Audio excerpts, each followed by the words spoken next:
So hello hi everyone, কেমন আছো সবাই? আশা করছি সবাই খুব ভালো আছো আর আমিও ভালো আছি। তো অনেক দিন ধরে ভাবছিলাম যে আমি একটা চুলো বানাবো, তো সেটা কিছুতেই হচ্ছিল না, কারণ আমাদের এখানে যেহেতু ভালো ফ্রেশ মাটি পাওয়া যায় না আমাদের ওইখানের মতো।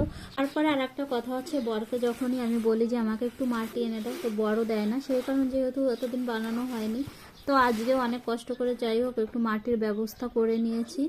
আর তারপরে সবথেকে বড় কথা হচ্ছে একটা, যে বিয়ের আগে বা পরে আমি কোনোদিন কিন্তু চুলো বানাইনি, তো ফার্স্ট টাইম ট্রাই করবো কেমন হবে জানি না। তারপরে এই যে অর্ধেকটা মাটি আমি এই যে ঢেলে নিয়েছিলাম আর এই যে চলে আসলাম, এখন জল দিয়ে মাটিটা ভালো করে মাখিয়ে নেব।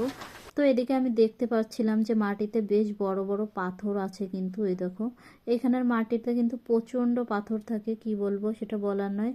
তো আমি এটাই ভাবছিলাম যে ফাইনালি আমি কি চুলো বানাতে পারবো কি পারবো না এই মাটি দিয়ে।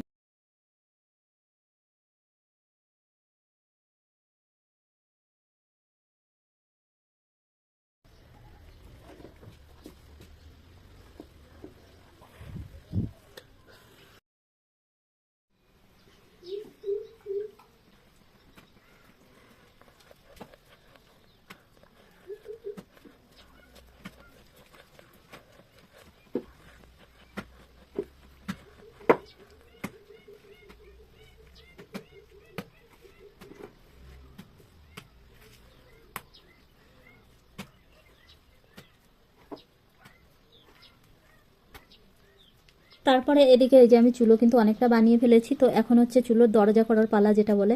তো তার জন্য আমি এইদিকে দেখছিলাম যে এই বোতলটা দিলে কি সাইজটা ঠিকঠাক হবে। তো তারপরে মনে হচ্ছিল যে বোতলটা দিলে কিন্তু সাইজটা ছোট হয়ে যাবে। তো বরমশাই এদিকে মোটা একটা পাইপ এনে দিয়েছে দরজা করার জন্য। তো এই দরজা কথাটা শুনে কার কার হাসি পেলো কমেন্টে জানিও।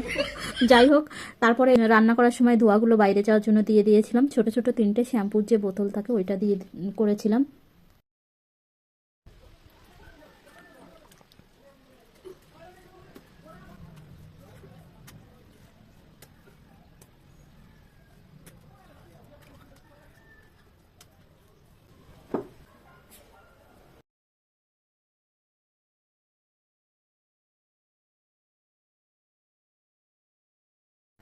তো ফাইনালি চুলো বানানো কিন্তু হয়ে গেছে। তো এতে কিন্তু আরও অনেক কাজ বাকি আছে। তো আমার কিন্তু অনেকটা সময় লেগেছে, এখানের মাটিতে যেহেতু অনেক পাথর ছিল। তোমরা যদি নেক্সট ভিডিও দেখতে চাও আমাকে কমেন্টে জানিও, তো নেক্সট চুলোর ভিডিও কিন্তু তোমাদের সঙ্গে শেয়ার করব।